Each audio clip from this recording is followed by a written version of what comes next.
Hallo liebe Freunde von Last of Us oder von Last of Us Part 1 oder wie auch immer. So, wir sind jetzt hier, um nach dem Spiel und nach dem DLC jetzt noch mal uns die Extras anzuschauen, denn da gibt es jede Menge von und die möchte ich gerne mit euch mal durchgehen hier. Konzeptart. Sieh dir originale Konzeptart von The Last of Us und neue Konzeptart von The Last of Us Part 1 an. Oh, das ist interessant. Verdiene Punkte und schalte einzigartige Inhalte frei, indem du Sammelobjekte findest, Trophäen erhältst und das Spiel auf höheren Schwierigkeitsstufen abschließt. Ah, okay. So, wir gucken mal. Heimatstadt. 2013 und ach so, warte mal, 10 Punkte? Ach so, enthält 15 Bilder. Oh, man muss die sich kaufen sozusagen. Okay, krass. Ja, da gucken wir uns mal die an, würde ich sagen. Weil wir können ja erstmal, also, oder ich kann ja erstmal mehr mit dem Part 1 anfangen.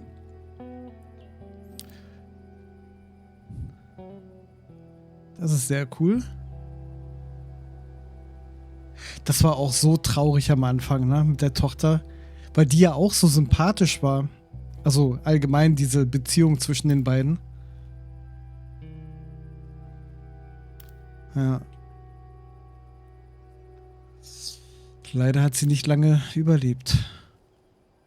Genau, hier ist die Flucht, wo alles losging. Der erste Infizierte hier stürmt ins Haus. Das war auch so cool inszeniert, ne? Diese Autofahrt, wo man sich dann so umschauen konnte. Das war schon sehr nice.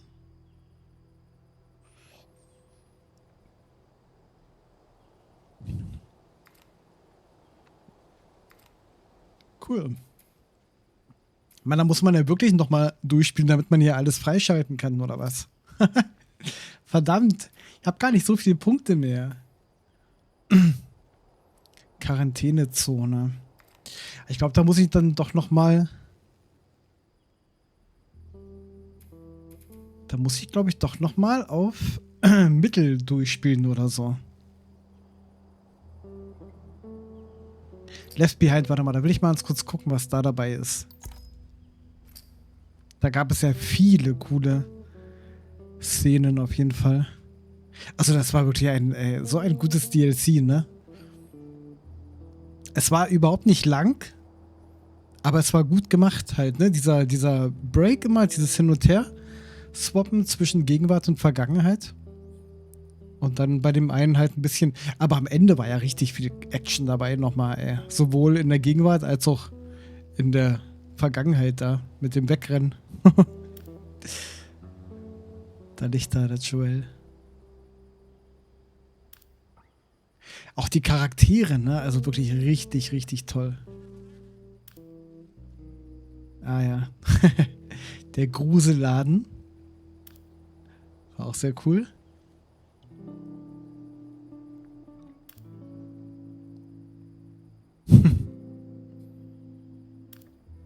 Das Karussell.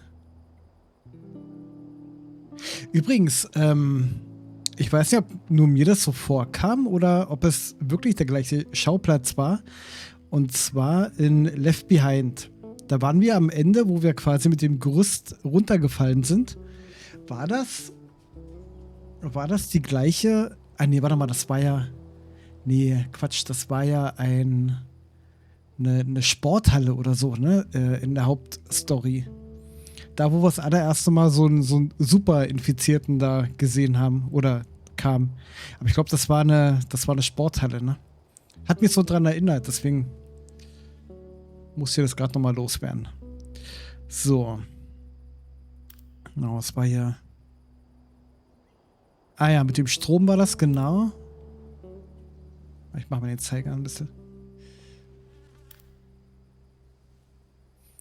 Das Karussell.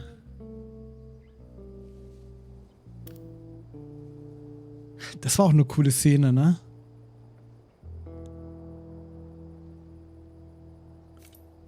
Warte mal, hier muss ich mal dann einen Screenshot machen. So.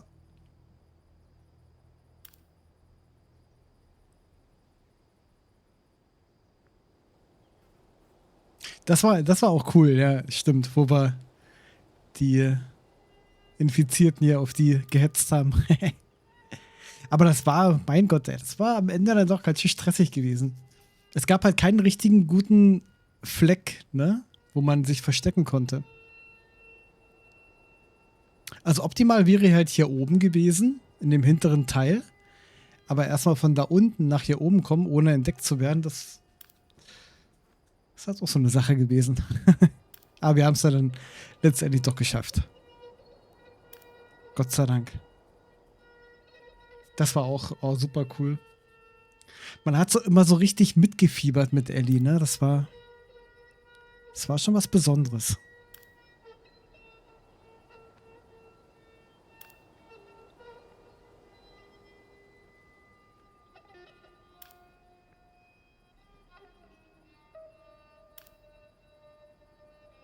Geht's hier von vorne los?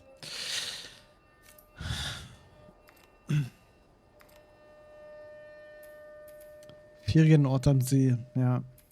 Tommy Stauder. Okay,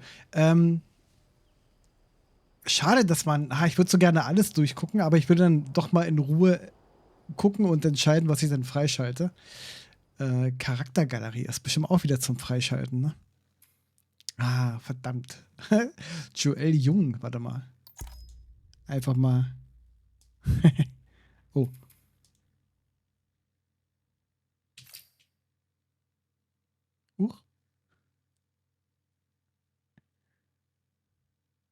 Der junge Joel.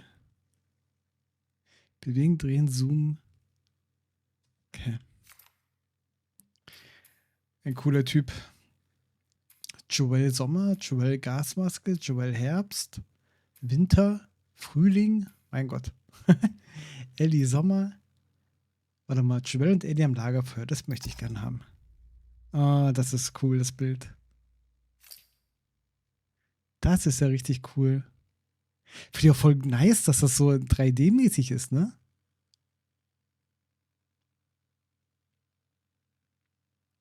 Richtig, richtig cool. Warte mal, das muss ich auch nochmal einen Screenshot machen. Ah, ein bisschen hoch. So. Zack. Das ist nice. So, was haben wir hier noch? Ellie Sommer. Komm, wir gucken uns einmal Ellie Sommer an. Also, wenn ich das schon wieder sehe, ne? Das ist schon wieder so cool. Also, echt diese Charakter, also diese Animation, ne? Wie die Gesichter und so. Das war irre gut. Ich habe mich noch wirklich in keinem Spiel bisher so detailliert gesehen wie in dem hier. Richtig cool. Left Behind Pyjama. Achso, das war am Anfang, ne? Ja, genau. Huch. Ach, da noch mit der Wolfsmaske. Wo wir geweckt wurden, mehr oder weniger. Ach, Ellie. Dich kann man auch nur gern haben. So, hier haben wir noch mit Wolfsmaske, genau, Ellie Left Behind. Achso, hier, genau, mit der Super Soaker. Joel trägt Sarah. Oh, Mensch, das ist so traurig halt, ne, mit der Tochter halt irgendwie. No, tragisch.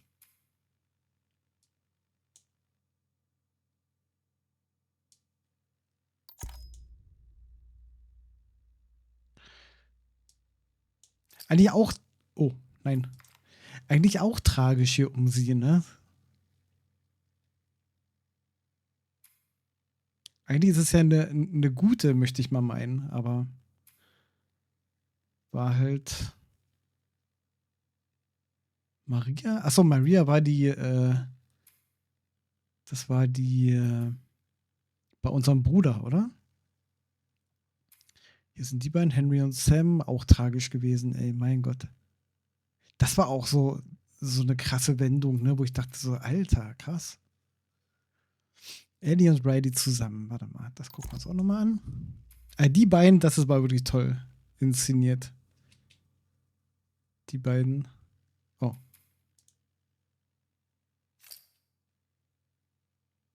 Ja, auf dem. Guck mal, hier unten eine dicke. Mensch, tolle Kameras hier unten. Können ja fast neidisch werden. Sehr cool. Das hat Spaß gemacht. Tolles DLC. Sehr, sehr cooles DLC. Runner Krankenhaus. Ja, komm, die gucken wir uns auch mal an. Boah. Die haben es auch schon. Wie gesagt, das ist wirklich ein Meisterwerk einfach nur. Hier kann man sich die mal in Ruhe anschauen. Ist auch mal ganz cool, ne? Ich glaube, ich muss später noch mal eine Extra-Folge machen, wenn ich hier alles freischalten kann. Da gucken wir uns dann wirklich alles an. Jedes einzelne Bild. Die Giraffe. Buckley. Wo war. Warte mal. Buckley? Hunderudel? Ich habe das schon wieder vergessen. Buckley? Wo war ein Buckley nochmal? Habe ich den irgendwie. Ach, warte mal. War das der eine Hund in der Stadt? Ich weiß gar nicht mehr. Verdammt, ich habe das vergessen. Oder war vielleicht ganz am Anfang, ne? Oder so. Und ich habe das jetzt wirklich nicht mehr auf dem Schirm. Okay. Nee, warte mal. Ganz raus wollen wir nicht. Achso, doch müssen wir. Okay.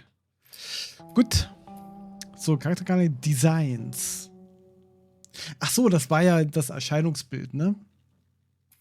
Genau, okay, gut, da waren wir schon mal drin. Nee, da waren wir, doch, also ich war drinne, aber da hatte ich ja vergessen, die Dings zu machen. Ich kann euch das ja mal ganz kurz zeigen. Da habe ich vergessen, mich zu entmuten. Deswegen hatte ich ja dann nochmal von vorne aufgenommen. Ja, hier sind halt so verschiedene Outfits drin, ne?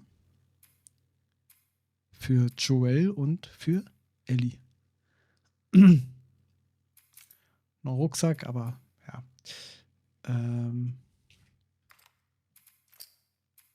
Ich will bei Eddie mal alles durchgucken.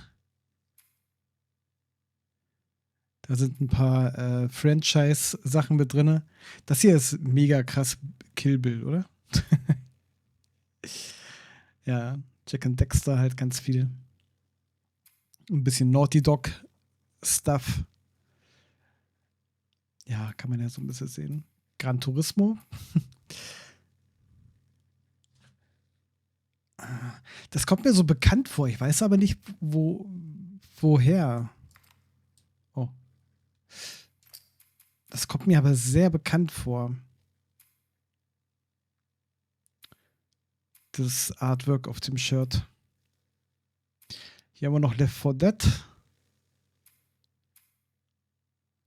The Wire. Mortal Kombat. Sopranos. Portal. Achso, warte mal, da oben steht der Name. Warte mal, vielleicht. Wo war das hier? Horizon Zero Dawn? Ach. Okay, damit habe ich. Ha. Okay. Also es sind halt natürlich die Sony-Titel, ne?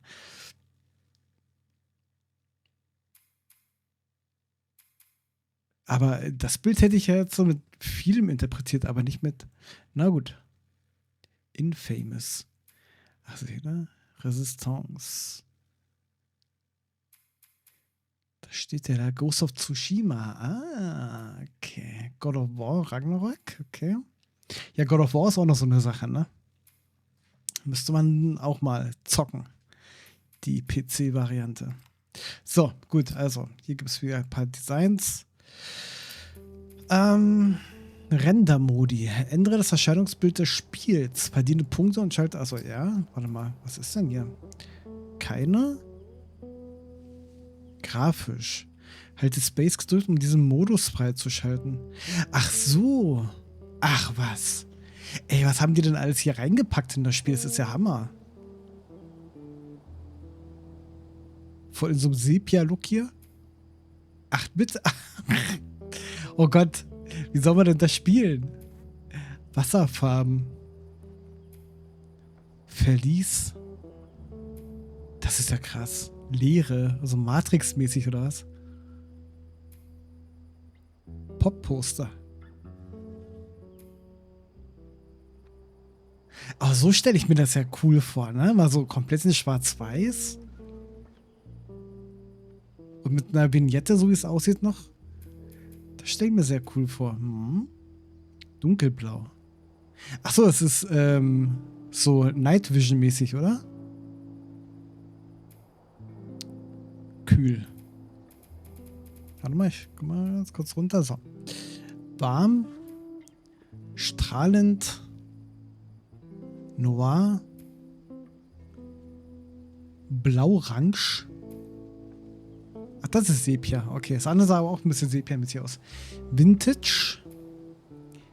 Bestien. Terminiert. Abgaswolke. Schwarzlicht. Schwarzlicht stelle ich auch interessant vor. Wüstennebel. Blut. Inferno. Feuer. Trinity. Dealer. Dämonen. Drogenzone. Mondlicht. Interessant auf jeden Fall. Also, wir haben mal eine Idee, das in Schwarz-Weiß oder so zu spielen. Gameplay-Modifikatoren, ändere das Verhalten des Spiels. Was gibt's denn hier? Mal gucken. Ach, es gibt Cheats sogar. Oh mein Gott. Spiegelwelt. Ach, cool. Oh Gott, das macht ja noch bestimmt total kirre, oder? Bei Tod spiegeln. Ach so. Wenn man tot ist, dann wird's gespiegelt. Krass. Okay. So, Zeitlupe. Verringert bei Aktivierung die Spielgeschwindigkeit auf 50%. Auch nice. Das ganze Spiel in Slow Motion zu spielen, auch eine Idee. Verringert die Spielgeschwindigkeit beim Zielen auf 25%. Oh, das könnte natürlich hilfreich auch sein, ne? Unendliche Munition. Krass, unendliche Fertigung. Das ist ja wirklich voll cheaten. Unendliche Nahkampfwaffenhaltbarkeit. Ein Schuss. Also das ist ja wirklich mega Cheat. Berührung des Todes. Ach so, quasi ein Schuss und Berührung des Todes. Also beides so One-Shot-Mechaniken. Sprengpfeile. Das ist ja cool. Audio, 8-Bit. 4-Bit sogar. Aktiviert einen 8-Bit-Audio-Verzerrungsfilter, der einen Touch der frühen 90er verleiht. 4-Bit, einen Touch der frühen 80er verleiht. Krass. Helium. Xenon.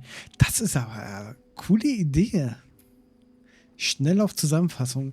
Sieh dir deine Rekorde aus dem Schnelllaufmodus an. Deine besten Zeiten werden für jeden Schwierigkeitsgrad und für den endgültigen Todmodus im Hauptspiel, Neues Spiel Plus und Left Behind freigeschalten. Okay, wir haben ja keinen Schnelllaufmodus gemacht. Hinter den Kulissen. Jetzt wird es doch ein bisschen Making-of-mäßig. Sieh dir Videos an, die dir einen Einblick hinter die Kulissen der Entstehung von The Last of Us gewähren. Und hör dir den offiziellen Podcast zu The Last of Us an. Ein Podcast, aber wird auf Englisch sein, ne? Videos hinter die Kulissen, erbarmungslos die Entstehung von The Last of Us. Ich denke, das werden wir uns anschauen. Da bin ich dafür.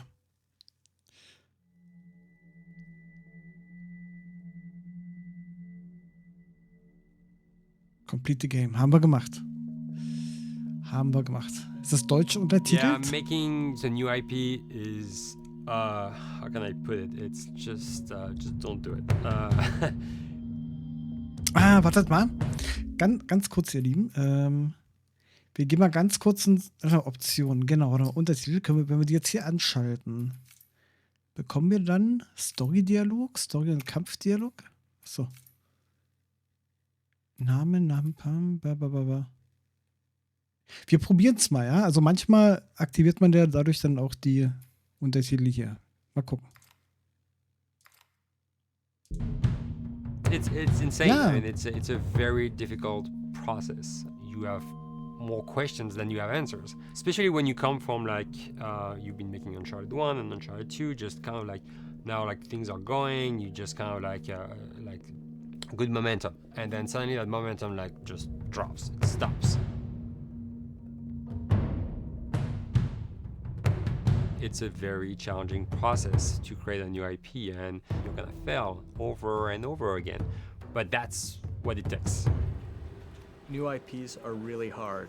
They're hard because Der hat keine you Schuhe don't know what's angehabt. fun yet. You're building new tech, new AI, establishing new characters, new art, all this. You don't get that controller in your hand for like 6 months to a year.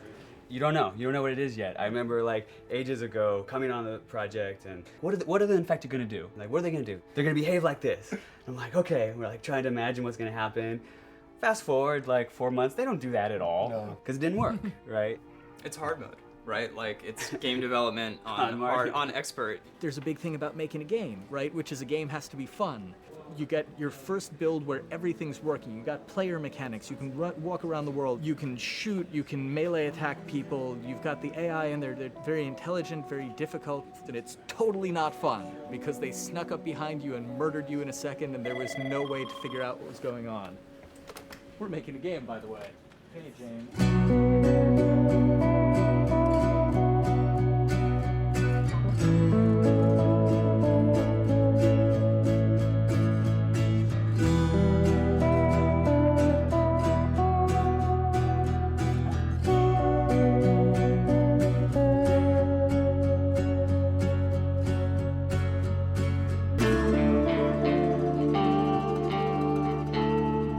Company has grown Diese quite a Musik, bit ey. since I started. I think I was the 12th employee or something back when we got started, but we've tried to stay true to those smaller studio roots. I've been here for 16 years. There's just no reason to leave. I just like the environment here. It's very non-corporate. I think the way we work on Dialogue is kind of special because we don't really like hierarchy or bureaucracy, and no one is really just a manager here. Naughty Dog has a very flat structure. We pretty much all report to the co-presidents and the game directors. I always tell people when we hire them, just like, my job is going to be able to trust you, and that's what I want. I want just to give you something and you go with it, and I know it's gonna get done. We believe in iteration, we believe in collaboration, and we believe in the people making the game working directly with each other.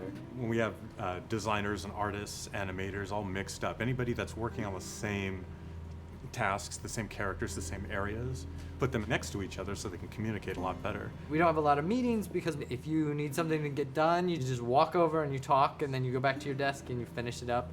And I really like that. I like when I just walk in the office and I see just designers talking with the programmers or programmers over the animators and talking to them. I think that's when really the magic happens. Naughty Dog, we really try to cultivate a culture where anybody can criticize anybody else's work. And we encourage people to be blunt about it and not try to sugarcoat it too much. It takes too long to be nice sometimes.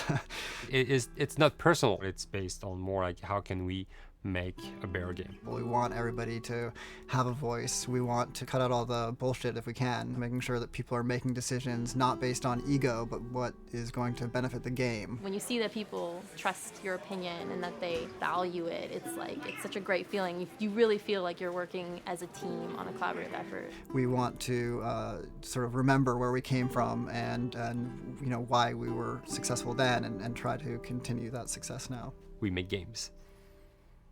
That's what we like to do. Back when Uncharted 2 wrapped up and we decided that we were going to build this second team and create a new project, we kicked around a lot of ideas. One of the very earliest ideas was to go back to Jak and Daxter. It's really near and dear to us. We really love those characters in that universe, and we think that there are some interesting stories still to be told there. We started to realize that it was not going to do justice to the franchise that the fans had fallen in love with. It would be shifting it so far in a new direction that we felt that effort would be more justified in developing a new IP. Neil and Bruce came to Christoph and I and said they wanted to do a post-apocalyptic game. I think the core essence of what they wanted to do, though, was to try to tell a story about two people and how their relationship evolved over the course of the entire game. that potential. Oh wow, there is something very special about that game. This is going to be polished. Like, you're not sure if it's gonna work or not, and you have doubts. And like, should we be doing a game like that? Should we be doing a first-person shooter? Whatever. Like, you ask yourselves all those questions. And you know, the creative director and the game director are the core of the team that have to really see eye to eye. That's why you have that balance between like Bruce and Neil, and Neil's gonna try to push the just the story and the characters, and Bruce is going to try to push that with just the gameplay as well. And so it's kind of like those guys are just trying always to find the right balance between the two. It's a very delicate process.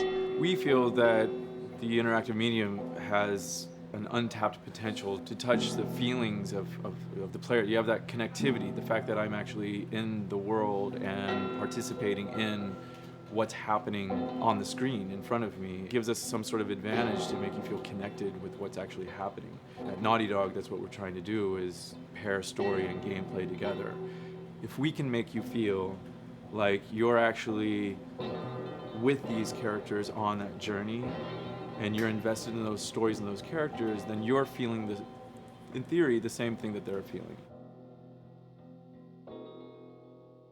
As the story evolved and took different shapes and different forms, the thing that was always there was Joel and Ellie. And because of that, everything kind of grew out of that relationship.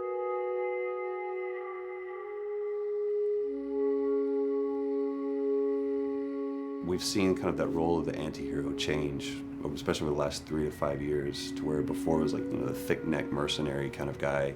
For this game specifically, for this story, we needed something new.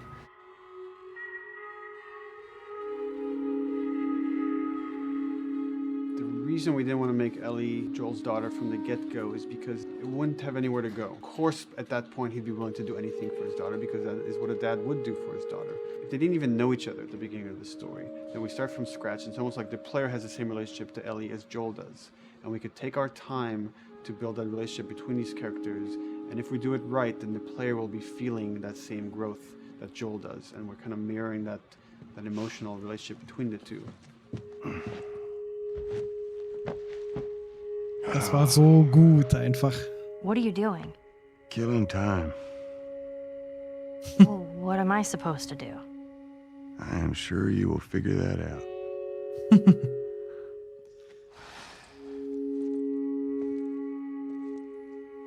Krass, die Grafik, ne? So anders. Your watch is broken. It's exciting that Neil wrote something like this, where he's like, I don't want to make the stereotypical characters. I want to make real people in this crazy situation, and these forced to make decisions that are really tough. Like, what would we be like in those situations? I mean, we weren't consciously trying to pick male or female for characters. You just try to pick characters and just be honest with who they are. It almost doesn't matter, right? Joel's daughter could have been Joel's son. Ellie could have been a boy, and Joel might have been Tess. You could have swapped those roles, and I think the story would have still worked. The focus on female strength, it's so unique. You get to see what's so powerful about a woman through all of these female characters, which makes this game wonderful and unique. There's a crew of Fireflies that'll meet you at the Capitol building. That's not exactly close. You're capable. You hand her off, come back, the weapons are yours. Double what Robert sold me. Speaking of which, where are they? Back in our camp. We're not smuggling shit until I see them. I want Joel to watch over her. Whoa, I don't think that's the best Ellie. idea. Him? How do you know them? I do think having a strong female character, especially like Ellie, is so rare in video games. And as a gamer, and more specifically a female gamer, it's frustrating to me because I'll see sort of the stereotypical female character where she's amazingly beautiful and huge boobs, and she's there to be either the love interest or just because they're like, well, we need to throw a chick in here. We've seen the strong woman, or we've seen the weak woman. We haven't necessarily seen the empowered woman from this kind of standpoint. And there's that beautiful scene where Joel finds her inside the house and she's reading through this girl's journal going, is this really what they used to worry about? What shirt do I wear, and what boy am I gonna go out with? You know, and to be met with those first world problems that we deal with every day and go, how trivial is all of this? I think it's going to resonate a lot, not just with, you know, a female audience, but with a male audience as well. The thing that was intriguing to me after the fact is knowing that we're kind of creating a female action hero in a way, and this is her origin story with Ellie. To sort of be such a strong female character that is completely normal looking, regular t-shirt and jeans, and she's 14 and she is still a total badass, is really exciting to be a part of that. There's so few non-sexualized women in video games, especially in the main role, that we were kind of proud that we were creating one. It's very complex, and without the players knowing it, she becomes the protagonist by the end of the story. And that's why she's in the front of the box, and that's why we've been promoting the two of them together so much. Who's there? It is a dual protagonist game, and yeah, I guess I get nervous to think about it in that way.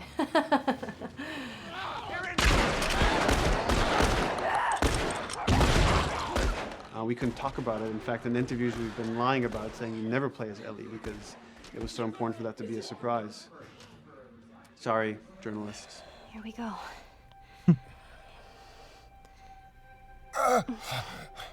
Sorry.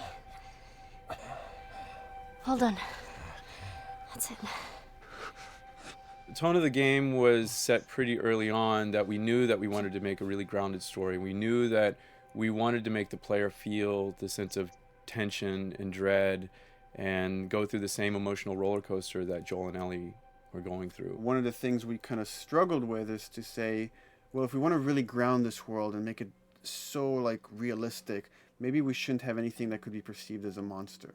Maybe like by just having an infection that just killed people, and it's all about humans and how they deal with this post-apocalyptic society and how different people decide to survive. Maybe that would be enough. And what we realized is because we're making an action game, a lot of the storytelling happens on the joystick. And once we remove the infected, it's like all of a sudden now we can't tell the story through gameplay of what happened to the world. And that's where we kind of went back and kind of brought the infected back in, because it lets you see, once you're fighting them, the threat that people had to deal with that otherwise would just be very cerebral and people could talk about it, but you couldn't necessarily experience it yourself. In a novel, that might work. In a game for us, specifically an action game, it didn't work. And from there, when we start kicking around those ideas, and we're just like, what would be cool just to play? The early inception for it really came from a BBC video we saw called Planet Earth, where they were talking about a cordyceps fungus. This cordyceps fungus gets inside of the brain and controls these ants, and mandibles start chomping, they grow up to higher areas, cordyceps fungus sprouts out, and then it germinates. And essentially uses them to spread its infection and take over whole colonies, sometimes wiping them out. As soon as we saw it, we were intrigued by the idea of what if it jumped to humans?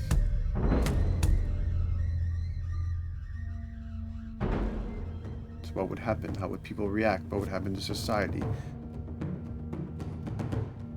As we're trying to develop the look of the infected, we went through so many different iterations, some that looked really alien and subhuman, some that looked just essentially like zombies, and we couldn't find like an original place for them. But one of our artists just did this kind of photo mashup where he took a bunch of images of diseases or images of fungal overgrowth, and he kind of mashed it all together and he threw it on this person. It was a very iterative process, making sure that the fungus felt properly integrated, like it was part of the body, growing out of the body. And not just fungus growing in the head, but it's tearing the face apart, cleft down the middle, this gaping maw of a mouth with the crooked teeth. And it's in great agony as its humanity and its brain is still somewhat functioning. Maybe you still have some human cognitive abilities or thought process back here. This isn't some decaying corpse on the ground. This is a living thing that's going to be coming after you in the world. The fungus is always the focal point. So you can see from a distance, oh, this guy's infected. I can tell straight away. In fungus, they have these beautiful saturated colors, and we really like that conscious of this something so horrific that it's going to like stop at nothing. It's relentless force of death, and yet elements of it are beautiful. It's not just about gore. It's not just about everything about it being scary, because to us it's actually scarier when things on it are somewhat benign or somewhat beautiful. It was evident that we were onto something that was quite a bit different and something that we hadn't really seen before, which was eerily human but very disturbing. And it seemed so creepy and so unique that right away we gravitated towards it, and it's like, this is our base infected, everything should kind of come out of this look.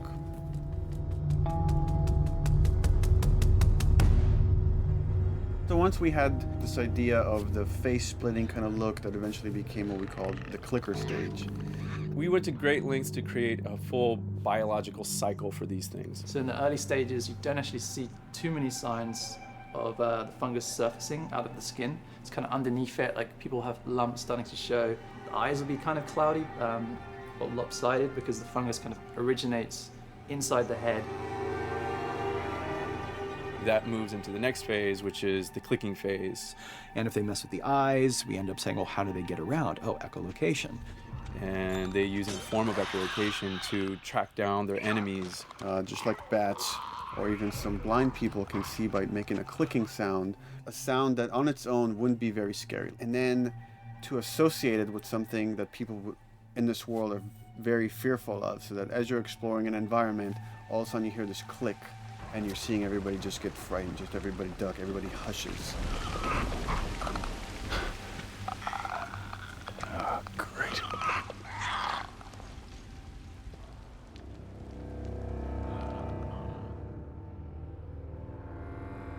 The bloater is the most severe of the stages. So large pieces of the body has been replaced by these kind of fungal plates. The fungus completely takes over the body and blooms. They're kind of covered in things that have been growing on them. Things like moss and like little life on life kind of.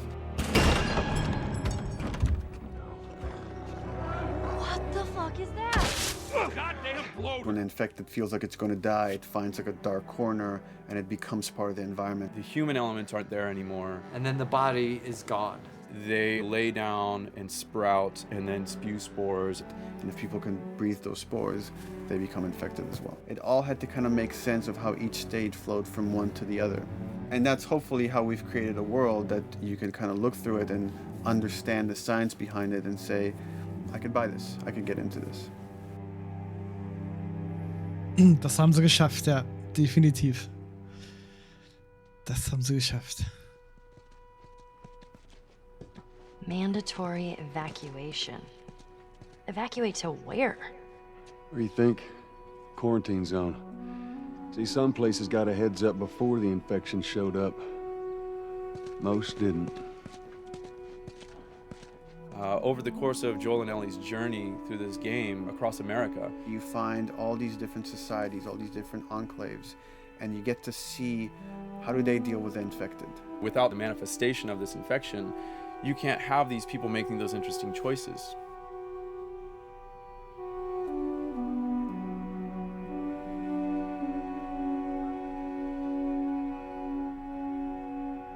The world we decided was actually its own character, really grounded with a lot of texture. What happens, after 20 years of the fall of man, when no one's taking care of anything. This book called The World Without Us describes in detail how much fighting on a day-to-day basis we have to do to keep nature back. And once you stop doing that, how quickly nature can reclaim that. As they talk about New York and how every day they pump water out of the subway system. That system breaks down, within 2 days, a whole city is flooded. And once water gets introduced, then structures collapse pretty quickly. Trees will sprout, and wind will carry those seeds over, and gutters get clogged, and then when it rains, water fills up, and then pretty soon you have vegetation growing over there, and once you have vegetation, concrete breaks pretty easily for when there's a tree and roots breaking through that. Even some of the stuff we did on Uncharted, exploration of how temples were ruined, what if you took those ideas and put them in Pittsburgh or Boston? And obviously right when that happened, you can imagine that being pretty terrible to look at. But you think about 20 years later, and with rainwater filling up those sinkholes and then those becoming like little marshes with lily pads in them. We had this wonderful piece of concept art we developed really early on, and there are all of these wild animals that have escaped from a zoo and over the past 20 years have bred, and now they have herds roaming these cities. And that's something that tells you that life goes on and this world is worth saving. Das war wirklich gigantisch, die Stelle. Don't scare it. I won't. There's something really pretty about nature reclaiming its domain once we are gone. So fucking cool. We have another level of OCD, of the logic goes into some of these environments. Water damage seeps in, and then that creates some little moss growing on the floor, or a tree radiates energy from its base, and that over time starts to melt the snow around it. And that's the reason why you'd see those like rings of leaves showing through in the snow. That gives it that extra, believability. This is pitch art. I'll try to start with an idea that conveys sort of the feel of the environment. Something like this, very brushstrokey, very painterly. You can see not a lot of detail, just energy and conveying a mood. This is sort of just a conversation starter, and then this would be more of an actual space. So you start talking about, is this too tight of a space right here? Would the player even fit through there? Do we even want to include water? Those are conversations you start having a little bit later. And then it usually needs several more passes back and forth in order to be tightened up to be the experience that you would see in the final product. So, dude, I was actually trying to figure out right here, there should probably be some dead foliage. It might be cool to see some of the dead stuff around the edges of the green, or like even spilling out into the street. Maybe what we do is, in some of these areas, we use it as like a transition from the actual concrete to the side of the building. So like they're almost sitting on top of a bed of dead foliage, like that really rich kind of like orangey brown color. Sienna or something would be nice. Something real cheddary. That's how you know you're done. The end product often ends up being stronger because that bouncing back off somebody else gives you a result that maybe you wouldn't have even thought of in the first place. All right, here's the bridge. That's our way out of here. As far as concept art goes, definitely the ultimate goal is just helping everybody as much as possible. Me and the background artist will work together. I'll often just go to them because they've got like a really, really good like visual imagination. At some point, you came in almost like flat on. So that's kind of good because the bus station is right in your peripheral view, and you're probably going to enter the bus station. You're probably not going to get lost. But it doesn't at all utilize this cool architecture here, like the bus station sign. Like that's a really distinctive silhouette, and it's a really interesting sort of architectural detail. So we changed the entrance. Look at that. Another city, another abandoned quarantine zone. I think it's a better composition anyway. It's not so like symmetrical. And I think that was done so that this sign read better. If you didn't see the word bus on it, you might not know it's a bus station. So I think that helps. Everything we're doing in the environments is relating back to what you should be feeling in the story or what's happening to these characters. So is that everything you hoped for? Jury's still out. But man, can't deny that view. Come on, this way. When we first came up with Ellie and Joel, we had this idea in our heads of who they would be, but we didn't necessarily know the voice. It took us a while to find our Joel, but for Ellie, I think Ashley was the second or third candidate to walk in, and right away we knew. Yeah, you know Why are you so scared all of a sudden? Because I'm a coward, okay? So just get your shit and let's get out of here. Damn it. I'm not like her, you know. What? You think I'm gonna end up like your daughter? The way she delivered the lines, the way she just embodied that character is like, that's Ellie, there's no question about it. I saw the character artwork and I related to her a lot. I mean, she's kind of a tomboy and she's kind of tough, and I mean, obviously I'm not 14, and I think that's the main difference between the two of us. I read the scenes and I was like, I need to play this part. You wanna be my hero? Forget the whole bit about saving my life. Buy me a stack of these bad boys instead. Where'd you get that?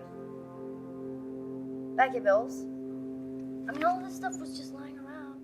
And then once we had her, we said, okay, well, we're gonna do another round, and we're gonna have Ashley this time in the casting sessions. The chemistry of these two characters was imperative to get right. Troy was a really interesting casting for Joel, because when you see Troy, he doesn't look like Joel at all. You know, he's so handsome and he had like, you know, the frosty hair and totally looked like Final Fantasy. And so I'm like, yeah, I don't know. He's like this tall, pretty, it didn't seem right. I walked into the room fully aware that I was the youngest person that they were seeing for this role. There was a line that was in the audition side that says that Joel has few moral lines left to cross. And so that became the anchor point to the character. But then as soon as he spoke, and he had the grit in his voice, Warm, yet kind of dangerous. and his movement is just like you bought into it. Why are you so scared all of a sudden? Because I'm a big coward, okay? Now pack up your shit and let's go. God damn it. I'm not her, you know. What? You think I'm gonna end up like your daughter? Ellie, you are treading on some very Wie gut. It was Ellie and Joel. After he read, it was just like that was it.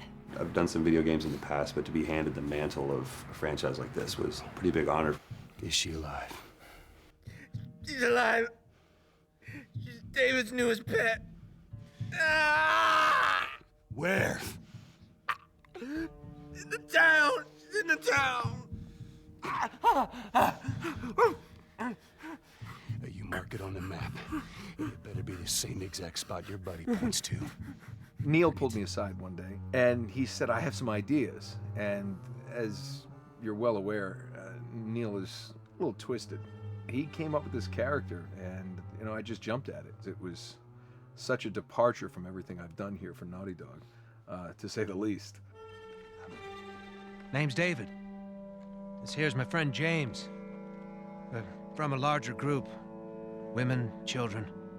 We're all very, very hungry. To be able to put on a voice that, hopefully a lot of people won't know, won't notice that it's even me. Because we didn't want it to be Drake.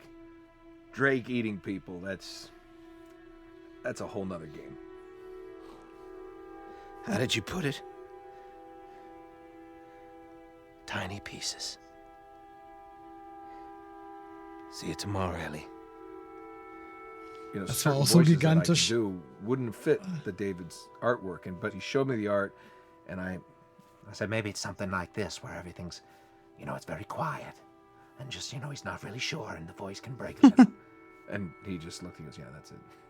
So I'd love to tell you, we hashed it over and we talked. No, it just, I looked at the picture and I tried something. He said, yeah. A few weeks back, I sent a group of men out a nearby town to look for food.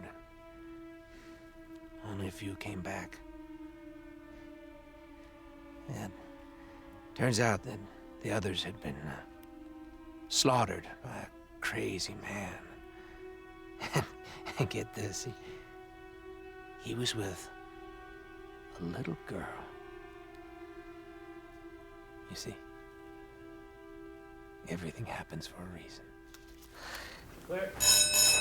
Ashley, she brought humor to it. She just has some really great comedic timing. The way she reacts to the things around the world with a little bit of sarcasm, that teen kind of like trying to get a rise out of you.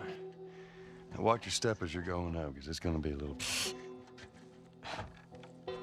It just brought a certain levity to the story that the story needed. You didn't even realize it needed it until she started doing some of that stuff. Oh, I'm sure your friend will be missing this tonight. Mm-hmm. It's light on the reading, but it's got some interesting photos. Now, Ellie, that ain't for kids. Whoa! How the hell would he even walk around with that thing? Get rid of that. Hold your horses. I want to see what all the fuss is about. Oh, why are these all stuck together? I'm just fucking with you. Bye-bye, dude. Throughout the course of shooting over these past couple of years, Ellie and I have kind of morphed into each other, which I know sounds so cheesy. Neil always asks, he's like, well, what would you do in this situation? I think the most important thing that Ashley brought is a sense of capability to Ellie's character that wasn't there in the beginning. The very first thing we shot involved her being pulled out of a car and attacked, and Joel was supposed to go save her. It was written that Ellie sort of was just kind of watching on the side, just waiting till he was done, and I was a little frustrated because I was like, well, if this were real life, I would do something. We did a couple takes, and at some point she walked up to me and she said, I feel like I'd hit him. So we added in a part, right there off the bat, she's not just this damsel in distress. Right there, she wanted to fight back from her very first day of shooting. We didn't have it right initially. She needs to be more capable than initially we thought she would be, and actually that made us go back and rethink combat and rethink a lot of the areas in the game. And now she was going to take a much more active part.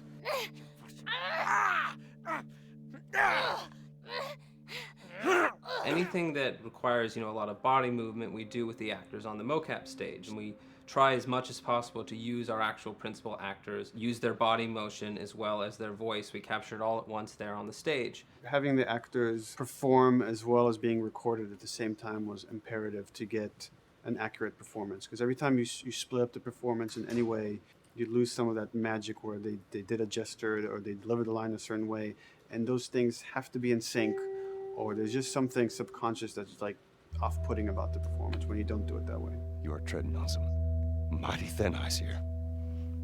I'm sorry about your daughter, Joel, but I have lost people too. You have no idea what loss is.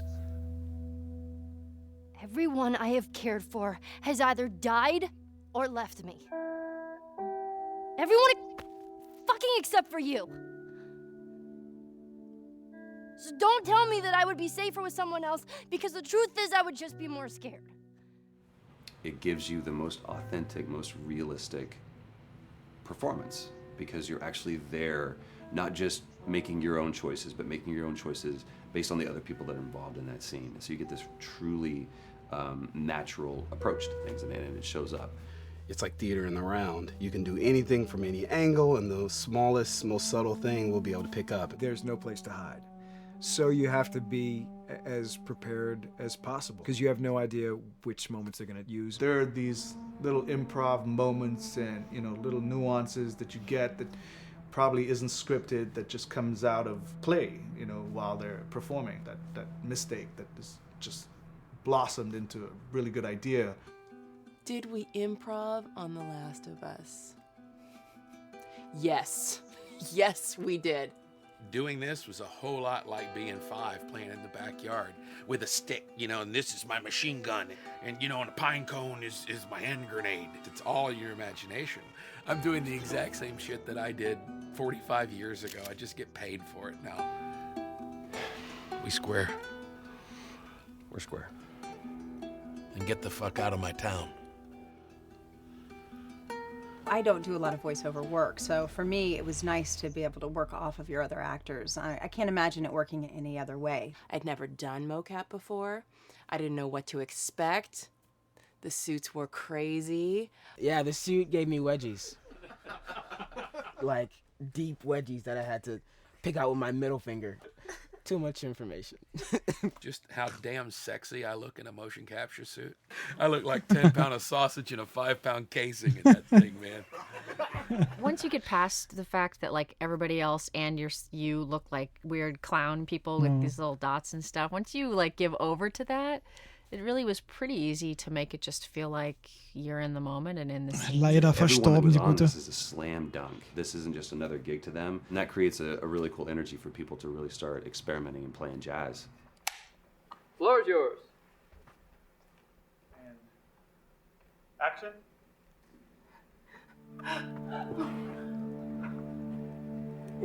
Get the fuck off of me! Oh, let her go. Don't worry, this is fixable. But I can't come with you. Well, then I'm staying. Ellie, I want Joel to watch over. Oh, no. Bullshit, Absolutely. Ellie! This is going to. I could just take her to the North Tunnel and wait for me there. Jesus Christ. Just cargo, Joel. How do you know them? We craft the scene out until it has a good feel, and then we pass it off to animation to clean it up. Real life motions don't necessarily always translate into gameplay. There's something that's usually missing, so we have to, maybe enhance the gesture or enhance the shoulder movements or a breath that you want to be able to feel, but you don't really see it, so you can't really feel it unless you see it. Is everything all right? Yeah, everything's fine. I could have him lean in here a little bit more, like this, take his hand down. When they're on stage, they don't necessarily have windows, so that weight of like really pushing and leaning in, that's something that we would have to accentuate. Give him a little bit more weight on that turn, or put his head down a little bit more. There's a lot of dialogue that gets said between the two characters. We have to bring that alive through animation, and we have what we're using as gestures. Why would they mow down all these people? Can't let everyone in. If you turned off the sound, you'd know that they were talking to each other. And that really helps accentuate the relationship that the two have together. We have certain animations that play in the beginning of the game on Ellie. She's traveling with Joel, who she doesn't really know. There's a lot of gestures to make her look nervous, just her overall stance. Later on in the game, they develop a relationship through the animation, not just the dialogue. You can see that she's more comfortable around him. If that reads well with the player, then, you know, we're doing our job.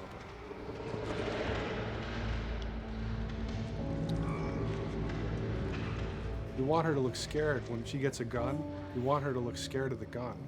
So if she's gonna aim, she wouldn't be like super trained aim. She would be more like some scared. But at the same time, it needs to look cool and feel cool to the player that plays. It's really just these little tiny details that we're doing, and it's coming across. It's working out well. We don't do facial capture. We don't track eye movements on stage. It's just the motion capture data. Everything that you see on the faces is hand-keyed. As you can see, this is all of her mocap data. And so when I'm doing something like this, I go back and forth to the performance that she was giving, and I watch just this section over and over and over again. So this is our default face. I can make everything super extreme and make her all squinty and angry, turn her frown down. I can open her mouth, stick her tongue out.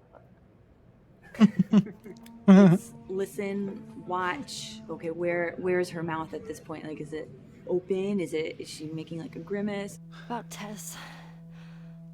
I don't even know. Here's how this thing's gonna play out. You don't bring up Tess. Ever. Matter of fact, we just keep our histories to ourselves.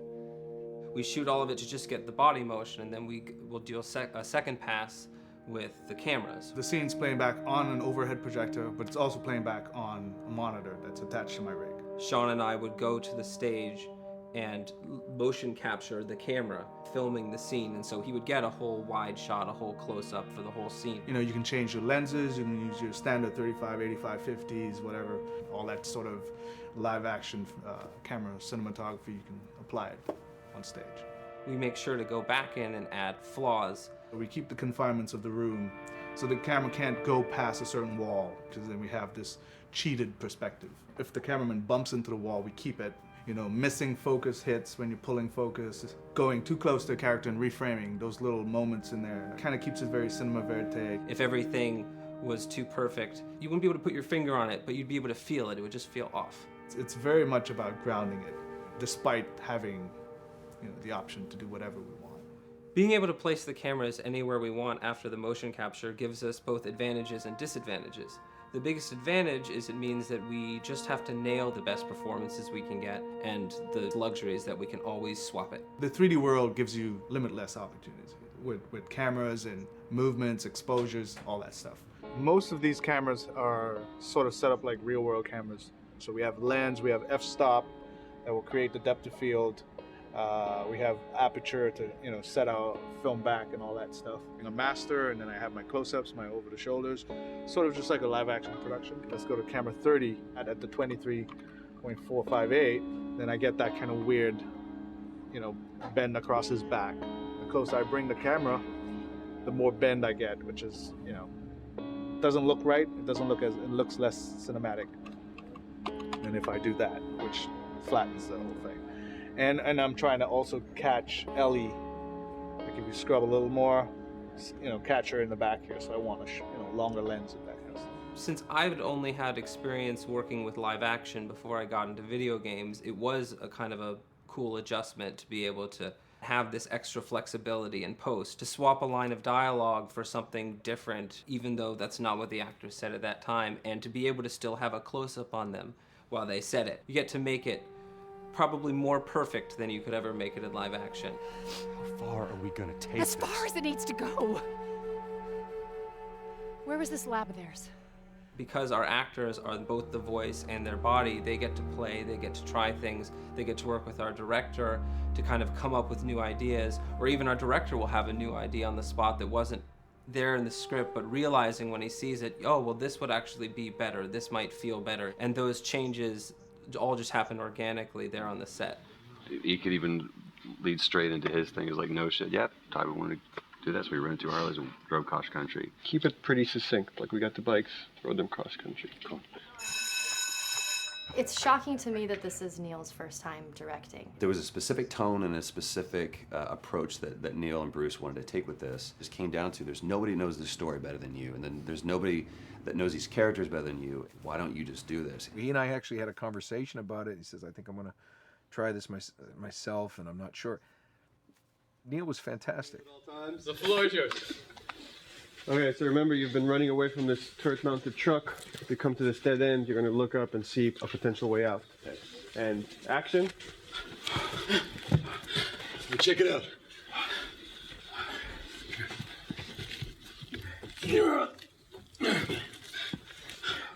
I mean, his writing is honest, and it's dangerous, and it's natural. And I love his economy of words. He doesn't hit everything on the nose, so it leaves it open for you to interpret and bring some nuances and things like that. The entire process is collaborative, but really it's led by Neil's willingness to change and flow and decide something doesn't work, fix it right there in the moment. And it is something that's very foreign to the way that TV and film is done now, where everything has been micromanaged by the time you get it to the table read, and no one wants you to change anything, and everything's very precious and has been rewritten with notes from 20 people in suits, and you can't do that just anywhere in entertainment these days. Yeah, I want to make sure. I think I swung too far over to this way, and now it's a little bit of making jokes about it, and we need to bring it back to center a little bit. There's one scene in the game where we see Joel not as a ruthless survivor, but as a father. I knew from the very beginning that he was going to lose his daughter, and I just told Neil, I was like, when that day comes for us to shoot that, I need a heads up. About a week before, he said, it's time, we're going to do that scene. I was like, okay, because I knew that I was going to have to go to this place that you don't really want to go to as an actor. You want to find some aspect of reality that you can empathetically draw from, Troy and I were both kind of just like walking around for a while and just kind of getting into the zone, and well, my grandpa died when I was 8. He was like my dad, and so that's always what I use to get into that place. I started recalling all those memories and starting pulling up all those feelings, and they're just right underneath the surface. When I walked back in, everyone realized that something was different. They kind of calmed down, You could feel the energy just like drop a little bit more. It was brutal. I lose my shit. I mean, just completely break down. Don't do this, please, God, no. Oh, God, no!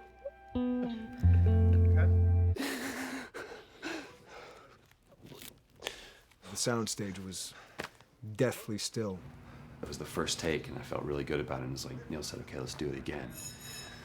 And so you do it again, and automatically you feel like you're manufacturing because you're trying to go back to that place, and you're in that actor nightmare of trying to get back to that reality. And we go through it again in 5th and 6th and 7th take, and I'm just exhausted. I'm crying between takes, and I'm looking at Neil going, this is really, really hard. And finally, after like the 8th or 9th take, he said, all right, I think we got it. I was like, oh, thank God. And I went outside, and I was just jacked up for the rest of the day. Just a wreck emotionally. But we got it. Then 2 weeks later, he calls me. And he says, so we need to reshoot a scene. I'm like, cool, what scene are we doing? And he just looks at me. I said, dude, don't do this to me. And you can either at that moment throw your hands up in the air and say, fuck this, and walk away. Or you can say, okay, this is an opportunity to get it more right. I'm like, okay, all right. Yeah, you don't think you got it? I'm gonna show you that you got it. We've got it in the can. And so we go through it again, and it just feels fake, feels artificial.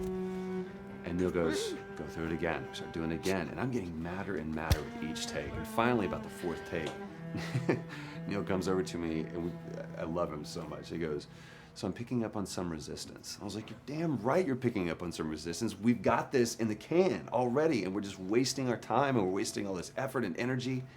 And then he started talking me through the scene. And he was like, what I need you to do is I need you to just strip yourself of all these ideas, and I need you to hit this beat, and this beat, and this beat, and this beat, which just makes it sound so mechanical, and it's such an emotional scene.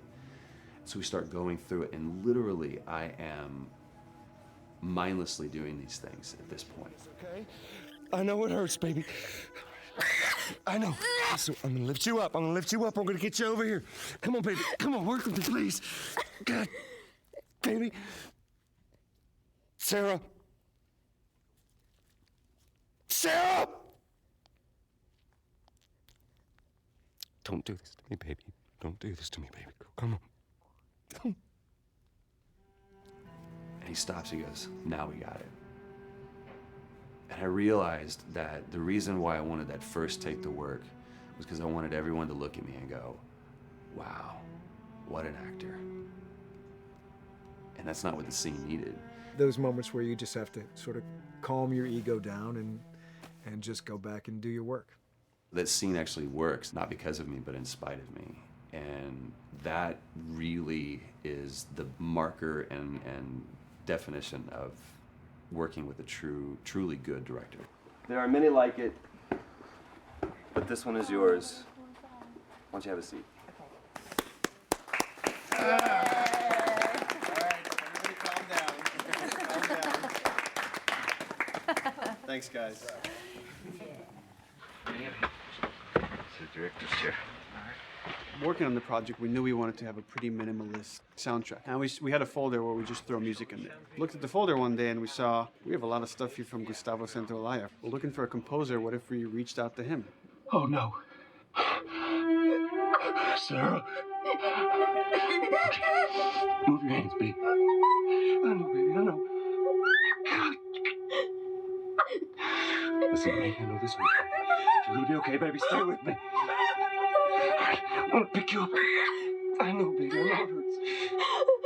Come on, baby. Please. I know, baby. I know. Sarah. Baby.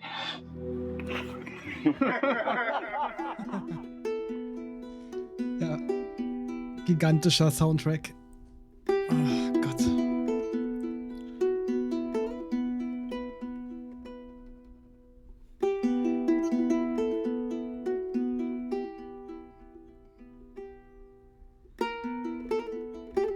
My life has been and still is kind of like a road movie. I grew up in Argentina. I came to the United States in 1978 because we had a horrible political situation in Argentina. We had a military dictatorship where 30,000 people disappeared at the hands of the government and many other more were tortured, and I was blacklisted. It was just impossible for me to keep on living there. I've been jailed many times since I was probably 15 years old just because I had long hair and I play an electric guitar. So I had to embark on this trip. I can relate to that kind of need of movement and going to the next place and the next place and the next step.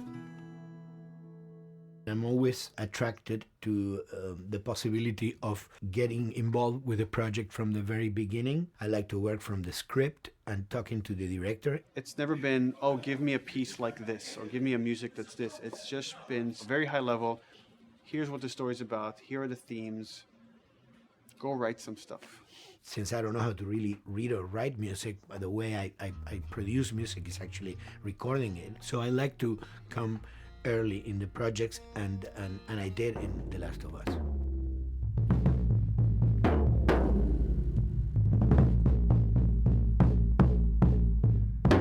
One thing that was fantastic from the very, very beginning was the freedom I had to try and to do whatever I felt could work, you know? As the story was still being written, you could listen to this piece of music and just get a sense of where this needs to go tonally, because the music was still inspiring the story. So that was the great thing of having the music written so far in advance. And at the beginning, I was going really out with some things, and sometimes some of those things were the ones that they liked the most, you know? So I really felt very motivated to work, and I enjoyed immensely working. It was this very organic back and forth experience where one element was inspiring the other and vice versa. I needed to go into some more dark places, more textural and not necessarily melodic.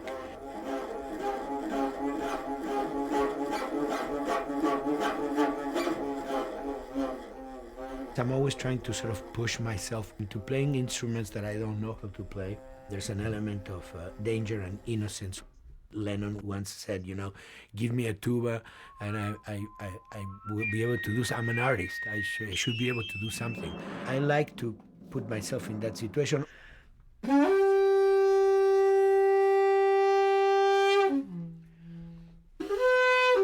So these are just PVC pipes, the one used, you know, in construction.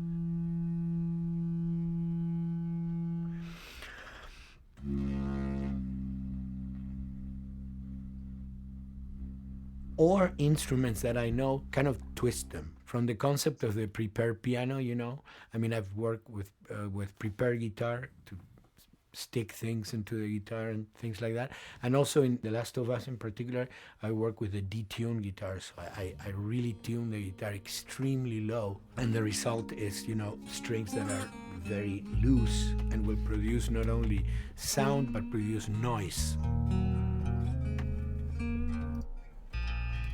Because I believe, you know, every environment has its own sound. We have in our, you know, small studio, we have actually the possibility to record almost anywhere, including the bathroom. And we have done some fabulous recording, especially in the kitchen. When you score to picture, which is something that I don't do, then you know what you're going to expect. But when you provide people with music, like I've done in all the films that I've done, and then you see it, how the director decided to use that, you know, in what particular way he uses it or where they edit it, it's always fascinating to me. I watch a scene and I'm going, you know, it's fantastic how they use this piece. I would have never, of all the music that I've done, probably I would have never used this piece there, but it works, you know, great. So I like that feeling of collaboration. Das ist halt wahre Kunst dann, ne? Wenn sowas passiert.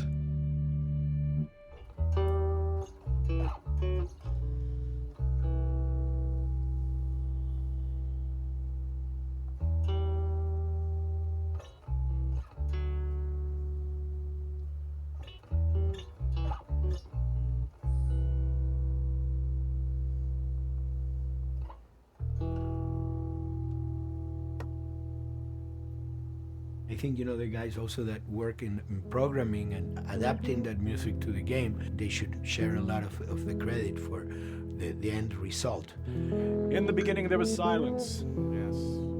Then they hired sound designers. Then they regretted that decision.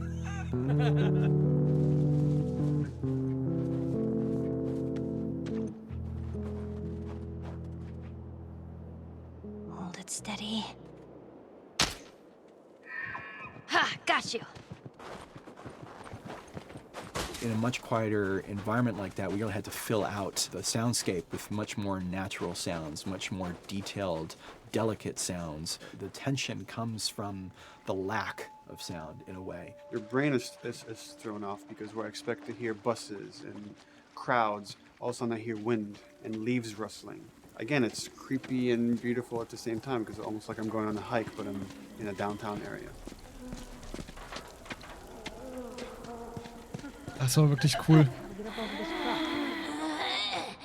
Oder auch nicht cool, je nachdem. To Neil, I mean, we were going through the iterations, so he just did not want, like, yells and screeches and what he called, like, you know, kind of witchy qualities, Right. like cackling witch. He didn't want anything like that. It was a little bit of a head scratcher to figure out, okay, how do we make it sound human but not human? Yeah. We really did not want to use any animals. We wanted these all to be human.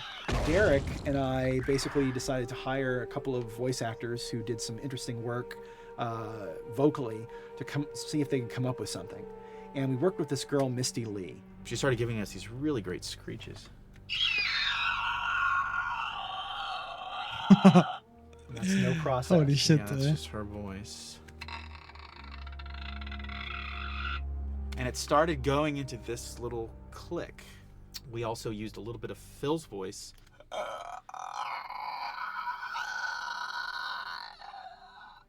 We combined that also with an occasional, Derek. That's just me, you know, moving my tongue. And what that kind of did was it sort of grounded it all, like maybe in the mouth area, the wetness, all that kind of stuff. And it adds a nice texture, actually. This is a composite of all the bits I just told you about.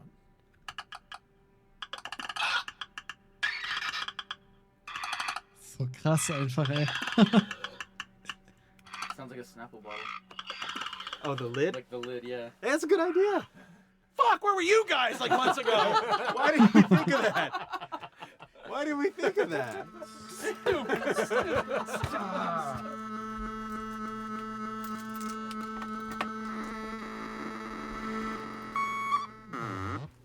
Viewers at home, you're probably wondering what this is.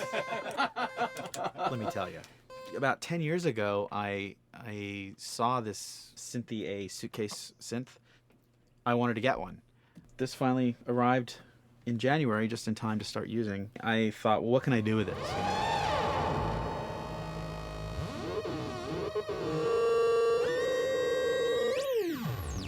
In Lakeside, there's a whiteout that happens, and this thing has a noise generator, which gives really convincing wind sound.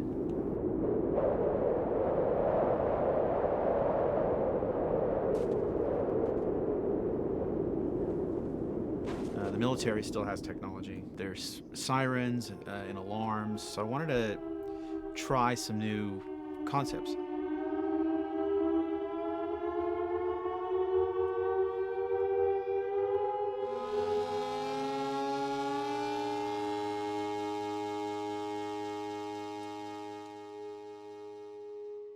Man.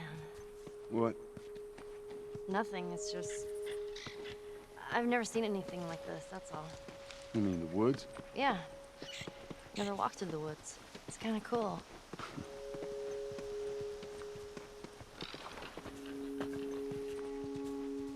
We consciously take in consideration lighting in the beginning. Most of the game, we don't really have any real man-made light sources, so everything is naturally lit. In the past, you know, we could use a lot of artificial light, but in a world that has no electricity. We have to hide most of the time, and that requires getting very close to certain assets.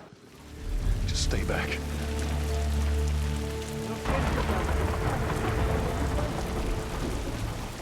Otherwise, you can't. Detail's expensive, and if you build up too much of it, you end up running into technical problems, right? Your engine slows down. When the frame rate goes down, everyone can bring up the profiling tools and see which parts of the frame actually caused the drop of the frame rate. This is the profiling tool. These are all the SPUs. Here's the GPU, and then here's the PPU. You can see, like, here's the main process, and here's all the sub-processes, and you can see, tells you, like, how many milliseconds and cycles it's taking. The programmers are whiz at modifying this stuff and realizing, oh my God, why is this thing so big? We're taking 10 milliseconds on this thing. And then that's when they come over and find somebody and hit them over the head with a club and be like, why are you doing this? I love, we put the 30 frames per second goal because that's what we shoot for. Someone nicely put the 60 frames per second goal. It's like, yeah, we're not gonna hit that. Lighters usually can come up with different lighting setup that still looks great, but is less costly in terms of performance. Did you talk to the character artist about her hand? So her face is getting a lot of spec, but then her arm is just like bone dry. You think something we can tweak in shader? We'll have to send back to character team Michael to take a look. I can play with the lights and see if that's creates more like spec. Yeah. I've never ever focused so much on lighting and how much sensitivity there is to that here. One of the first lighting scenarios I had to do was like 7 a.m. like overcast, and I'd like wake up early and like take photos with my phone. What color are the shadows? What color is the light? It is a master's course unto itself of how to deal with ambient lighting because I've never had to use it so much. Man, this is kind of sad. What is? All this music that's just sitting here. No one's around to listen to it. I don't know, it doesn't seem right. All the characters cast soft shadows onto the environment. Even when there is no direct sunlight or no direct light sources, we still have nice fuzzy shadows. When you're walking down the hallway and you see your soft shadow goes along with you projecting on the wall on the environment that make everything look real.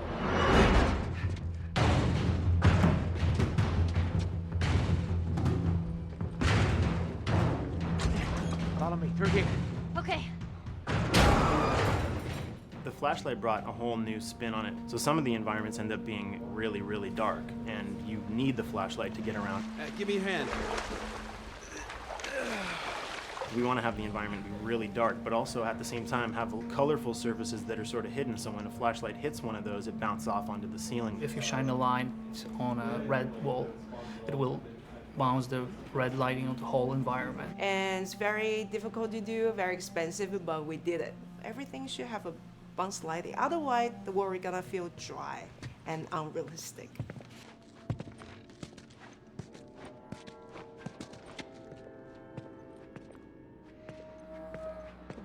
I guess this is where the assholes sleep. I mean, slept. This engine is really driven in a way towards a very high level of cinematic control over each frame. And hopefully, if we achieve our goal, you'll see it is beautiful. There are these truly beautiful moments amid all this chaos and destruction. Yeah, once we're done with this whole thing, I'm gonna teach you how to play guitar. What do you say, huh? Ellie, come on.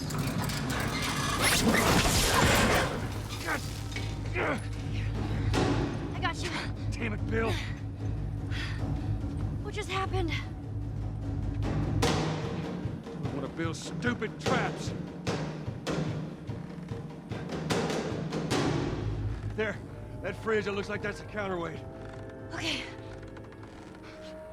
The story really dictates sort of the arc of the overall pacing. Storytelling would always want to be subtle. They would always want to keep the world grounded in reality. But gameplay has requirements where the player needs to see this thing. The player needs to immediately know that the enemy is attacking, that this room is dangerous, that this room is a puzzle that you have to solve. What are the things that we can do on the joystick to make you feel the same way that these characters are going to feel when we get to this next pinch point in the story? There's a turn in a scene that we need these characters to take, and we need you to feel it or understand that, and that means you have to play it. Sam! Oh, thank God. Keep running. Doorway, over there. Run!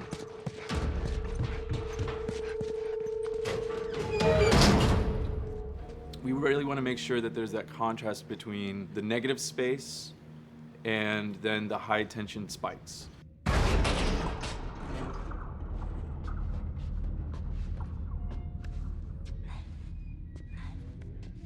A lot of times we won't play music, or we'll play very minimal music just to let you know kind of the state, whether you're still in stealth or combat has broken out. Hearing someone's footsteps or hearing a person breathing on the other side of the door has so much tension to it.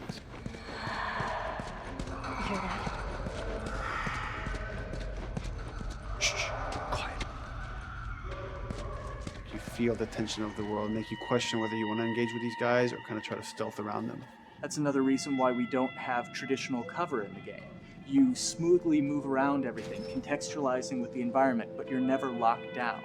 We want the player to, with that crafting system, with the scavenging system, with all of the abilities available to them, to constantly be moving around and changing as the moment arises. Gameplay is all about, I have a limited set of tools, and how am I going to use those tools and those limitations to overcome this obstacle in front of me. And that obstacle might be infected, might be another class of humans that wants to kill me for a bottle of alcohol in my shoes.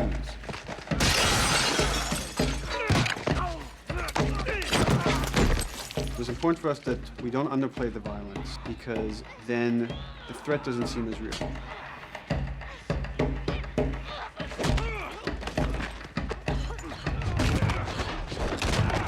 We see video games as this incredible medium to tell stories. We want to treat it as equals to books or comics or TV or movies. This is subject matter that would not be considered out of the ordinary to tell in one of those other forms of entertainment. Fucking honors. See, this could have been us. We wanted you to buy just the desperation of these people and why they're behaving this way, because it's so brutal. And at the same time, we didn't want to make it so over the top, stylizing it, so then it doesn't become as real. It was important for us actually to hit that middle ground where it's kind of disturbing. That glint that's happening on that curvature, it'd be good if there was a way that we can guarantee that from this angle, we're seeing it. It seems But really it's flat. overall too bright and opaque. Yeah, looks like paint. Yeah, see, the blood on the ground works really well. It's something about the other shader is messed up in this environment. We got to fix that to unify the look. Shouldn't make you giggle or laugh or any of that. You should be kind of appalled by what you have to do, but you understand why you're doing it.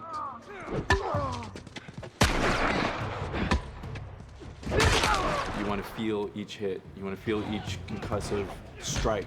Lives are at stake. You want a death animation to have impactful performance, not just have a guy keel over in a ragdoll. In real life, a guy hitting a guy takes a half a second, but in the game world, you want that to be as instantaneous as possible. I lived my whole life in this very ugly test level. I basically just fight dudes in here all the time. Almost every move is divided between like an intro and a swing. And one of the many things I have to end up doing is like counting frames and being like, okay, on frame 18, I want you to get out of here. I want you to be able to start moving. Every hit reaction that an NPC plays, they are not necessarily in the correct pose. When you strike them the next time, we just pop them with a 0-frame animation change, which is usually kind of a no-no, you know what I mean? Normally you want characters to blend smoothly and realistically into animations. But what we found is that you can cover that pop up with a heavy impact. They can go from almost any pose into the pose that the impact starts from, and your eye just covers up the transition for you. So if you throw a brick at a guy, it puts him in this like kind of staggering stun state. And that changes the moves that you do when you come up and punch him. So now I'm gonna come up and punch him, and now when you're punching him, because you've hit him down, you get this like auto aim moment where you get like a free headshot. I try to make it so that, you know, if you kind of know what you're doing, that you can set yourself up for 1 + 2 = 3. Right here! Memory on a console is a very precious resource.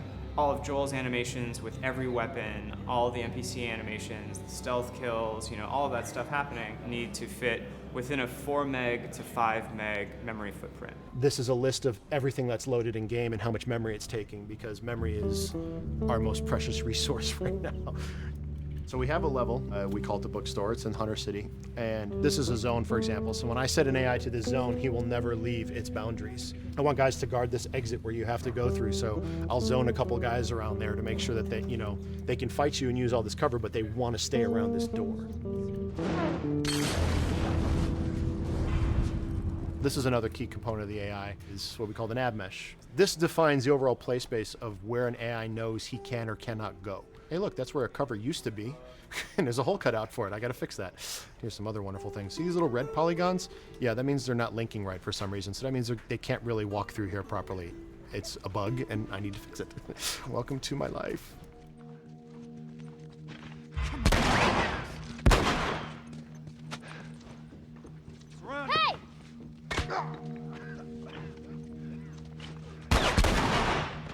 If you look at a lot of games, NPCs are usually only alive for, you know, a few seconds before the player ends up shooting them and then they're dead. We want our guys to be much more dangerous and much more threatening, which means they have to be alive for longer. They need to exist in the world for longer, which means you as the player can witness them acting out their behaviors for longer.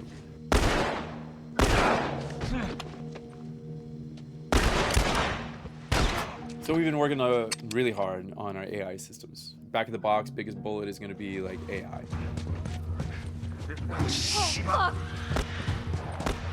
So we tried a number of different prototypes with the buddies, including having Ellie be super independent of you. She would try to flank the enemies, get behind them, or get between you and them. And a lot of times those decisions should surprise you, just like a real person, a real character would surprise you. And we discovered after many different prototypes, the best thing for her to do generally is to stay very near you.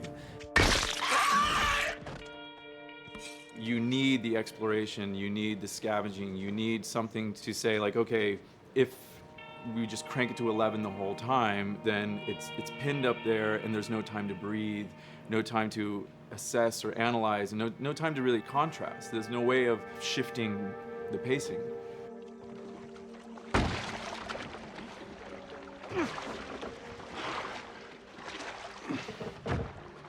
Puzzles are really weird, especially like Naughty Dog puzzles. I think they're very simple and satisfying.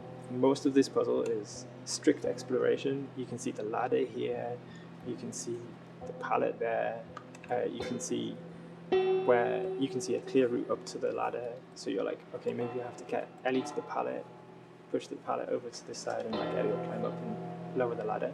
So that whole part is like, that's not a puzzle, that's not regarded as a puzzle, but when you feel like you've got to the solution and you're like, okay, I'm going to climb this ladder, and you climb it, it breaks off, hopefully then the player will feel a little bit stumped and they'll be like, gute Szene, sure ja. what I'm meant to do now. And so this is where the puzzle starts. Hopefully at this point, like all of the elements that the player needs to solve the puzzle are very familiar to them because they've been through the previous exploration beats. They're improvising with elements that are at their disposal. That's a really sort of like strong theme throughout like The Last of Us. Like you're a survivor, you'll take whatever tools you're given and you'll use them in like creative ways to survive.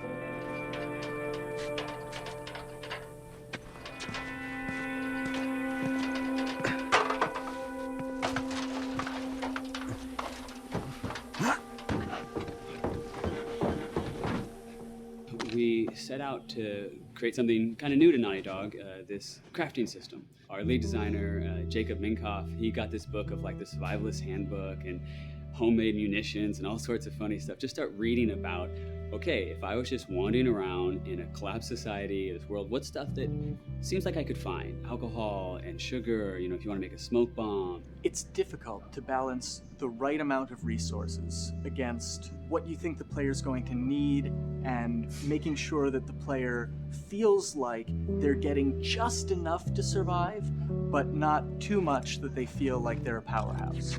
We wanted you to be forced to make some choices in the world that showed how depleted the resources were. So if there's a particular point in the story where the characters are having a particularly difficult time surviving, then we want you as the player to be finding fewer items, farther apart, harder to survive. We will item starve you at the same time that those characters are feeling starved and worn out. Then you expose something to them. Oh, here's a cache, and if I can just get into that cache. Oh, look, there's a wealth of things in here. God, I was so worried. My health was low. If I had run into a combat, because it's always that thing in your head, it's that Hitchcockian thing about the danger that you see is less meaningful than the danger that's in your head.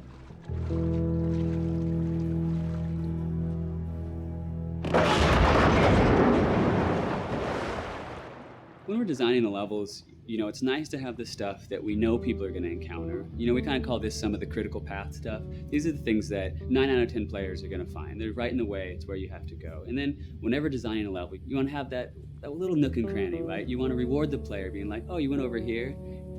And then you also want to have that other second nook and cranny. The player is supposed to go place a ladder here and climb up through the rest of the hotel. But what they can also do is shimmy across this area, and I place a really cool upgrade kind of off the beaten path to reward players for exploring. So if they come all the way over here, they're gonna get this really cool training manual. It's a funny little bit of trivia. The HUD system, not the menus, not like when you hit start and stuff, but the actual HUD system where you see the reticles and stuff, was literally created for an E3 demo early in Uncharted 1, and that's been our HUD system, the foundation of our HUD system for the last 4 games. First time in Naughty Dog's history, we hired Alex. She's awesome, and she's got a really good understanding of UI and how it applies to games. The thing that I hate about any game's UI is when it pulls you out of the game for too long. No one wants to spend time in menus. Nobody loves UI, if we're being honest. Weapon slotting has probably gone through more iterations than any other system. The stuff that we finally ended up implementing, you press select, you get into this menu, then you D-pad left and right through the slots, and then D-pad up and down will change the weapon, and then you don't have to press X or anything, you just select out of it. When you're still, like Joel is here, that's fine, but then as soon as you get into an actual situation, so I'm gonna go over here and cause some trouble. Okay, so here they come, oh god. All right, so now I'm out of ammo. Now I need to like get back in that menu. I have to like run away from them, get into the menu, get out of it. And it ends up feeling like super clunky. Like again, okay, I'm out of ammo again. Get out of here. I need to take out one of my other long guns. And now Bill's in trouble. Bill's in trouble over here. And I've got to like I'm in a menu now and it's like, oh shit, whoever designed this UI is so bad. Like, what were they thinking? Bill's gonna die. In theory, it worked, but then in practice, it felt a little clunky. We wanted it to be the absolute minimum amount of button presses. You don't say to yourself, oh, I'm never going to be able to do this in time, so I'm just going to give up. I'll die, I'll restart, let me try again. You want to always make the player feel that there is a way to survive. They can just do this fast enough. And like what's gonna go in now, if you just left, right D-pad through this stuff, you swap out your guns, like between long gun and short gun. If you're now on this gun and you were to hold X to pick your gun. So it all happens within the same system that you're using to slot the weapons. The first iteration that I did on that one was awful. It just took way too long to get in. It was just a mess. QA was so upset at me like all the time. I'm sure they hate me now because of that system.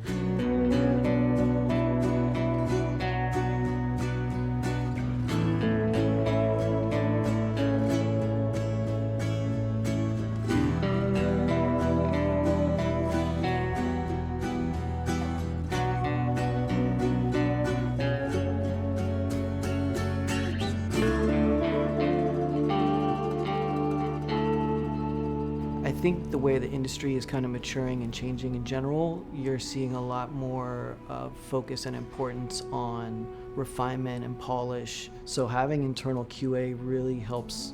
The industry is kind of changing from QA being this like tighten up the graphics on level 3 bro kind of vibe to like really being a more technical, mental investigative job. On the publisher side, it's more reactive towards the code being delivered in a stable, controlled environment. Whereas on the developer side, especially at Naughty Dog, we are going beneath the art and the design. We're given enough weight where we can go up to somebody and be like, look, you have to fix this. Why? Come over, I'll show you. That kind of feedback, I would love to be able to say like, that was us, but it gets so diffused throughout the iteration process that you're just kind of like adding your I guess like genes into the gene pool and then just seeing what happens, you know what I mean?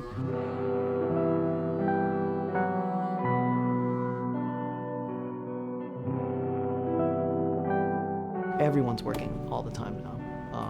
But like I tell people, like 7 weeks and then you can have tons of time off, enjoy the sun, you know? But for now, it's like, this is it for everybody.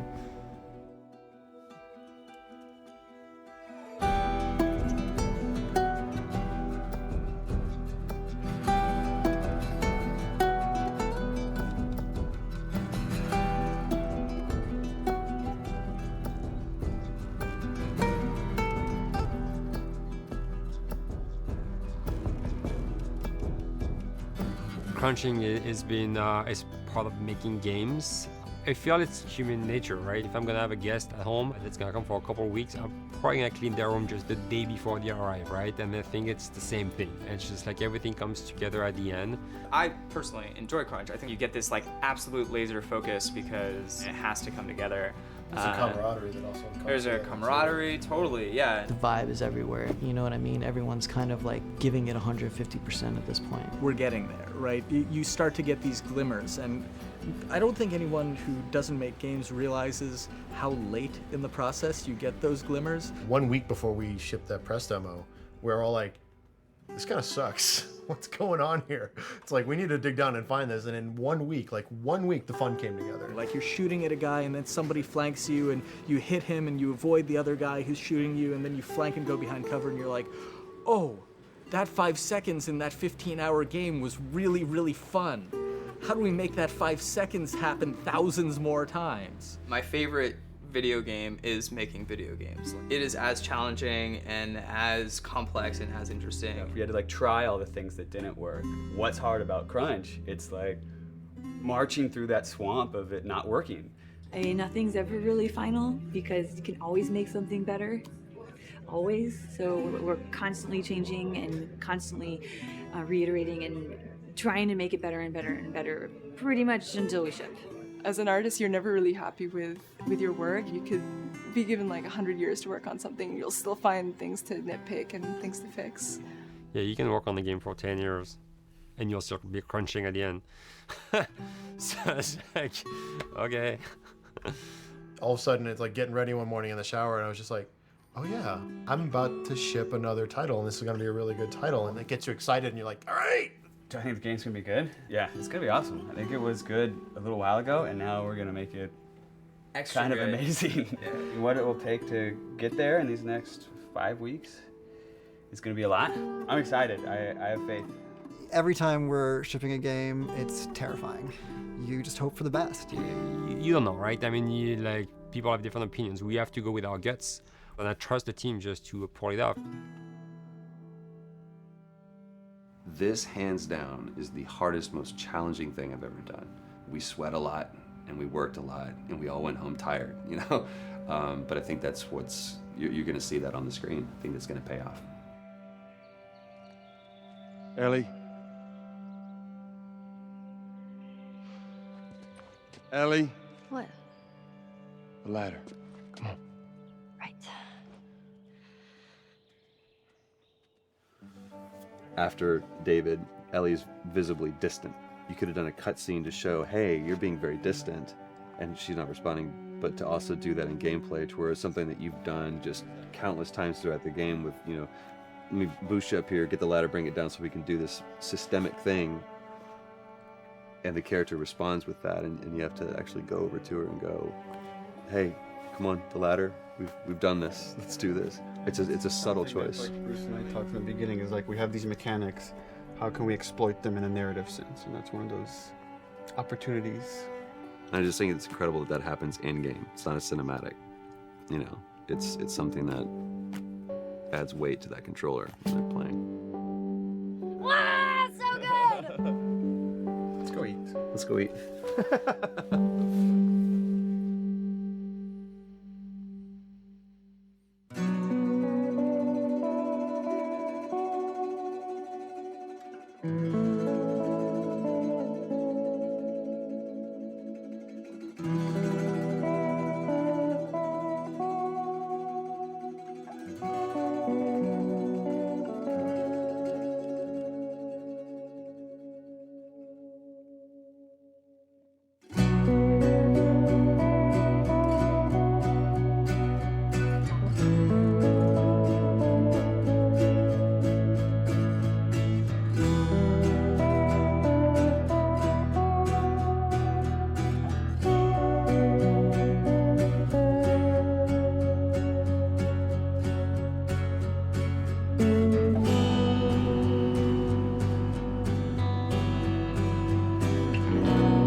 Ja, cool. Hätte ich gewusst, dass das so lange geht, ne? Dann hätte ich ja nochmal eine eigene Folge draus gemacht, glaube ich. Na gut, sei es drum. Aber genau das, was die am Ende angesprochen haben, diese Szene, wo Ellie halt, wo wir halt in diesem großen Saal sind, also das war der Busbahnhof, glaube ich, Und man halt diese Aktion gemacht hat, wieder mit der Leiter, weil normalerweise war das ja immer so, dass du halt eben Ellie gesagt hast, hallo, und da kam Ellie und hat dann halt die Leiter da geholfen und bla und blub. Und in dem Moment war sie halt in ihrer Welt oder verträumt gerade an irgendwas gedacht und so. Und solche Momente haben dann halt dieses Besondere in dem Spiel verdeutlicht dann nochmal, ne? Aber ich muss sagen, ich bin nicht überrascht, dass das Spiel in der Next-Gen-Variante nochmal so gut ist oder so grandios einfach ist, weil das Base-Game, also was wir jetzt hier gesehen haben, das war ja schon grandios.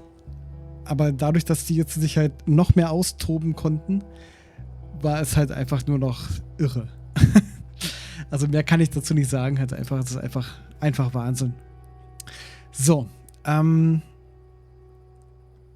hinter den Kulissen von Träumen, die Entstehung von The Last of Us, Left Behind. Oh, auch interessant. Ich glaube, aber wir machen noch mal einen zweiten Teil draus, oder? Das wird sonst ein bisschen sehr viel, glaube ich, für diese eine Folge. Wir machen da noch einen zweiten Teil draus und dann gucken wir uns noch das Making-of von Left Behind an. Genau. Also, vielen Dank erstmal bis hierhin und würde mich freuen, wenn ihr dann auch beim zweiten Extra-Teil dabei seid. Bis dahin. Ciao.